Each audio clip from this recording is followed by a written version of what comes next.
Hi everybody, this is Sam at the Foot Whisperer Reflexology Institute with another reflexology training program weekend. This weekend we're focusing on the respiratory system, and so we have some reflexes to show you.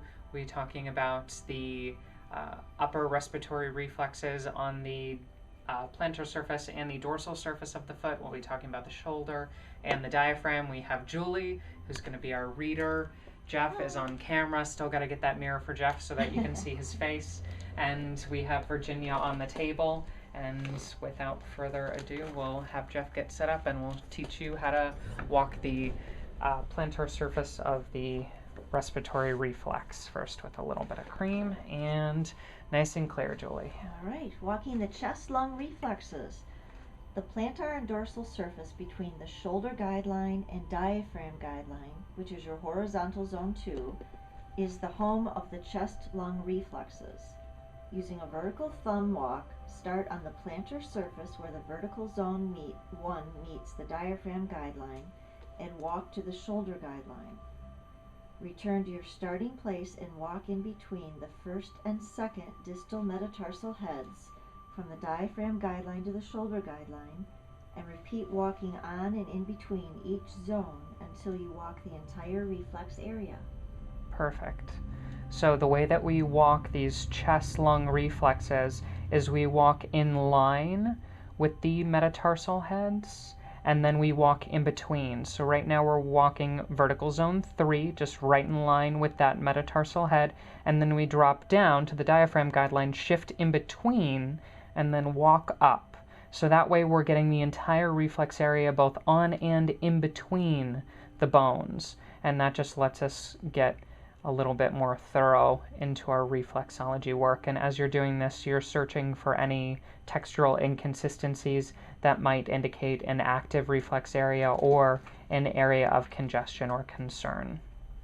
Okay, and dorsal surface.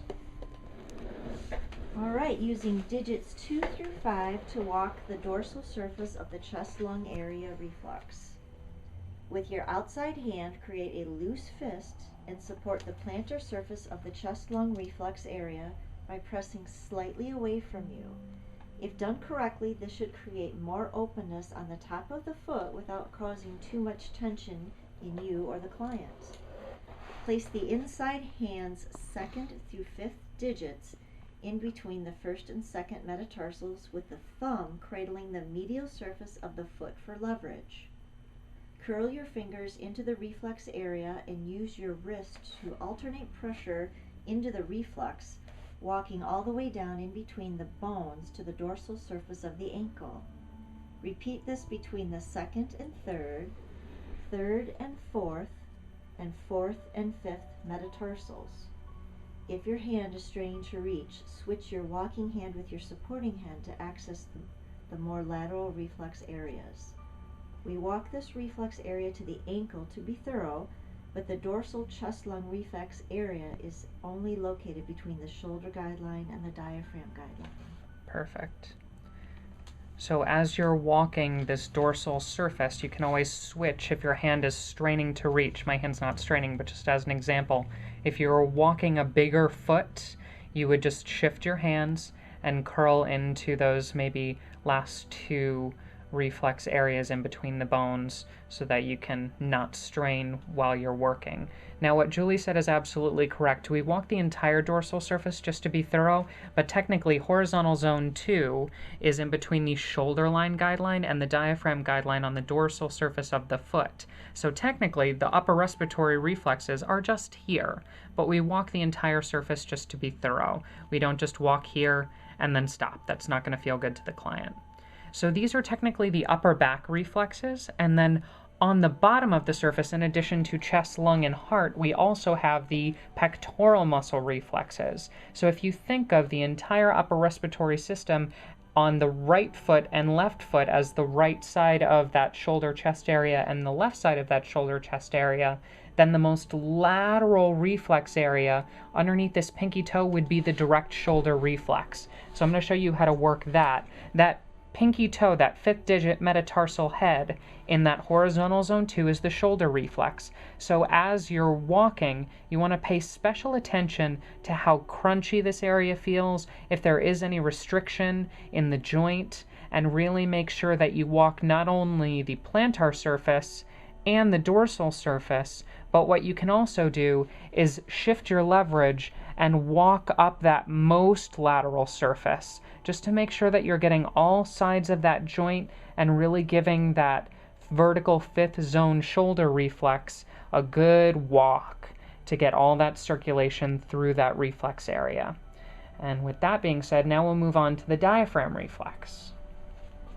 Right, the diaphragm reflex is located along the diaphragm guideline. To work this reflex, you can use a double thumb pressure that goes in and up under the heads of the metatarsals, or you can use a single thumb pressure with a manual lift and flex of the toes over the thumb to achieve the same in and up effect. For the double thumb technique, place the fingers on the dorsum of the foot and bring the thumbs side by side where the diaphragm guideline and vertical zone 1 intersect.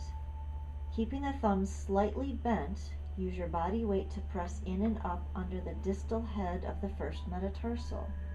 Hold the point until you feel a gentle release, then move under the next distal metatarsal head until you work the entire diaphragm reflex. Perfect.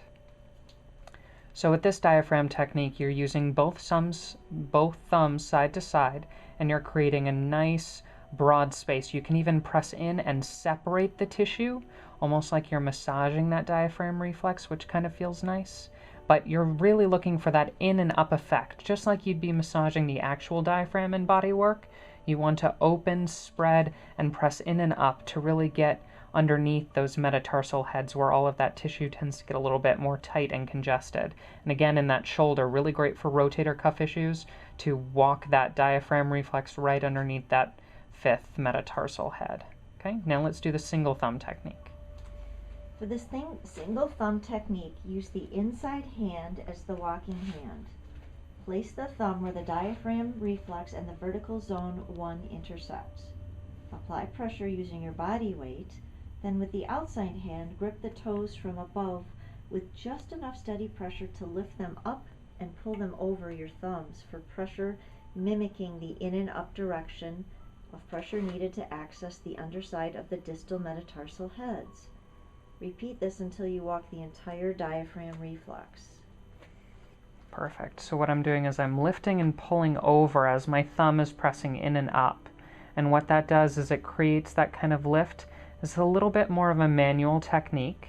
So if you have arthritis, if you're a massage therapist that's really suffering from overwork of those hands, this might not be the technique for you. But this also gives you a nice way to traction and lift the toes. As you can see, that color change is happening with the toes as I lift and pull. Really nice for all those neck and sinus reflexes. But ideally what you're doing is you're creating that in and up pressure with a nice strong steady thumb walking that diaphragm reflex. You're just adding a nice loose grip and pull. Grip and pull. Grip and pull. Grip and pull. It can be almost like a therapeutic pulsing as you walk across that diaphragm reflex, just lifting and making space for all of that openness in the diaphragm. And those are the techniques that we have for you today. Please feel free to like and subscribe. We'll be here next month and we'll be giving you more tips and tricks on how to work the reflexes for home. It is December, so happy holidays to everybody, and we will see you next time.